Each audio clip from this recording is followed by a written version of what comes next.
Gamescom, we're not done. There's a few games that Alex and I got to check out that we wanted to talk about, actually.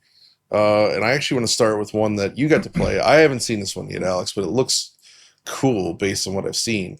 It's Industria 2. Right. Why don't you take us through this one? So John and I was this 2021 or 2020, John? You and I actually covered Industria 1 in a dual VO video, if I recall, back in the day. Industria 1 was a Half-Life 2-like first-person shooter, about 4 hours in length, that was using Unreal Engine 4, and it was one of like the first larger-ish Unreal Engine 4 titles to ship with like ray tracing and DLSS before it even was easily integratable into the engine. Mm-hmm. And that was really interesting, very ambitious, had a number of failing points, but that's expected of a small team's first studio title like that.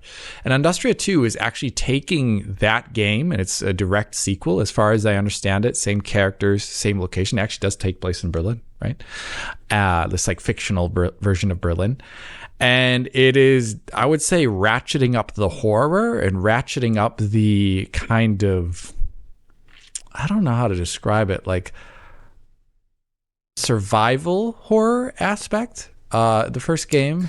So this survival and horror together. I know, I've never heard this before, but it is first person, obviously. And the game is running Unreal Engine 5. It's running 5.5 at the moment. Oh, nice. And they're upgrading even, I think, to the next version thereafter in the future. So they're very up to date. And they are actually using, it's one of the first titles we've ever seen with it. They're using I was going to say RTX. They're using Megalights, Epic's Megalights, which is a ray traced version of their direct lighting and shadowing system. And that's a really cool thing because I asked about it. The demo does take place in a largely kind of like secluded indoor areas, right? These like very small kind of factory-like settings. But there are other areas in the game that are longer views, larger scenes. And they described specifically that I was playing on an RTX 5080. It was running, this is where I was saying DLSS earlier, it was running 4K ultra quality mode at 4K 60 on a RTX 5080, running very, very, very well. No, I don't think there was any dips at all during the entire demo. And we were talking about, though, we were talking about the Epic Megalights. And they were saying that actually it won them a good amount of performance in a number of scenes. They had a scene that was like a longer tower, they described it as. And there was like 4 very large projector lights that would cast across the entire scene. So it's like touching all the geometry from a variety of directions. And that's stuff that you're just re-rendering each and every view of that scene from that specific spotlight, and it's catching a ton of geometry, right? That cost quite a lot. They said something like they were in the 40s on an RTX 4090 in that scene. They turned on the Megalights and they were getting around like 80 FPS or 70 FPS, they said. So it was like an extreme performance win. They did mention struggling a bit at times with the denoising of the ray trace shadows from them, about them being a bit grainy. But from what I could see in the demo, none of the lights seemed to have approachable like lagginess to them. It seems, if anything, they were not denoised nearly enough. So that's stuff they're going to be looking into the future, as well as when they upgrade the engine. But it was generally a really well-made game, some really cool stuff in it. Like when you do go into your backpack, since it has this survival horror element, your character actually takes out a backpack and lays it on the floor, and you can see all the stuff inside it. It's nice. Really cool. And also just like, it's very Alien Isolation like, if you've ever played that as well too. Oh, I love it. So you have to like, the way you equip and hold your guns and reload it is a lot like Alien Isolation if you've ever played it. And that's a wonderful mechanic. A number of the enemies, for example, have different senses, so some can't see. There's a lot going on there, and I think it's wonderful. So I think they could describe it as a mechanical body horror in terms of like how the enemies look and attack you and are killed, and the game definitely feels it. But keep watching this channel. The game should be out in 2026, and I hope to cover it then. Cool. Excellent. Another one I want to talk about is Grasshopper Manufacturer's Romeo is a Dead Man, which they showed that trailer during one of the recent PlayStation events, I believe, and it's just as weird as I'd hoped, where it's essentially the idea is like the setup as a singularity appears in this Pennsylvania town. The whole world vanishes, and then the shattered, vanished world becomes known as the Fragment Universe. And you're part of an organization to restore this called the FBI's Space Time Police. What, John? Yeah, you heard me. And it opens with this sort of like comic book style scene talking about this character Romeo who meets someone called Juliet, and only to discover, I guess, that things are a bit there's some weirdness around her, and like it's that cartoony cutscene where he opens the door and like Romeo is basically like almost killed by some kind of weird monster thing, and then the grandpa runs out there, stabs him in the eye with this weird device, and turns him into essentially like a Super Sentai soldier who's also like a space time FBI man who goes to different planets and tries to restore the world. And you have a cartoon of your grandpa on the back of your jacket that talks to you throughout, and it has about 10 different art styles. It's like, even for Grasshopper standards, this one is weirder than usual. It's also their first Unreal Engine 5 game, and it also plays a lot. Like, it plays great. I love the way this game feels, right? So once you hit the ground in the demo, essentially you're like out and about with Romeo, and he's running around with this like crazy sword weapon, and there's a bunch of different weapons that you can choose from. And first of all, the basic slashing feels great. There's more weight to it. The animation's good. There's an insane amount of blood, like just like absurd amounts of blood on every hit that comes out of every enemy. But you also have a gun system. So at any point you hold L trigger and he pulls out a gun, firearm of some sort, and now you're third person shooting. So it's basically a mix of third person shooting plus action. I played an awesome boss fight in there, killed a bunch of the enemies, and then there's just like there's just so much weird stuff in there. There's like a Nirvana TV, as it's called, where you like talk to a floating CRT with a scanline filter, and you get sucked into the CRT, and then you're like in a weird alternate version of the world that's like all like cyber, and then you have to like figure out how to essentially open a gate to get back to the real world to make changes in the real world.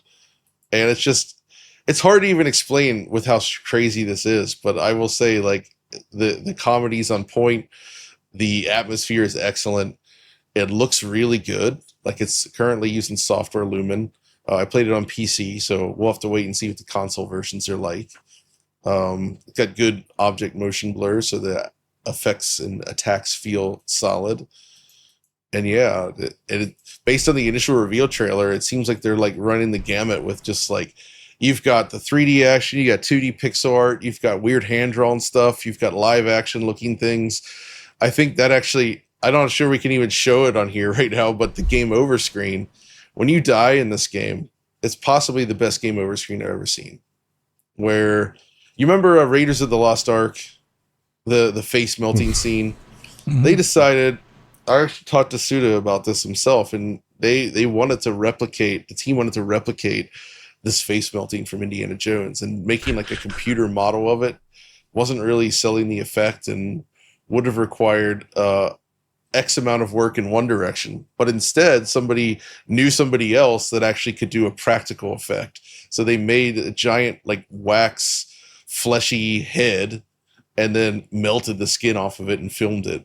So when you die, you get Romeo is dead or whatever, and then you get the melted face, and it looks glorious. So I don't know, guys. Like, this is wild. I love this stuff, but I wanted to mention it here because it's just, I love these types of games that play with expectations and weirdness. And I think of all the melee-based combat games that Suda51 and crew have made in the past 2 decades or so, this one plays the best by far. So keep an eye out. And then one more I wanted to touch on briefly to set the record straight. It's Turok Origins. So Alex and I are both big fans of Turok, Alex especially. But Alex, tell me, when you first saw the trailer for this some months ago, what were your thoughts? It looked like a third person, overly blue. You choose characters that all have all different weapons, and you play in some sort of PvE for like VP, environment. And it felt like someone took the Turok brand and applied it to an entirely different genre of game. And that heavily colored my opinion of it. I thought it was absolutely superfluous. And I didn't understand why it had to be Turok. And as to the point where John was like, hey, want to go with me to see Turok Origins? I was like, F no, John. Why would I want to play a third-person Turok game? I was like, what the hell is that? But John?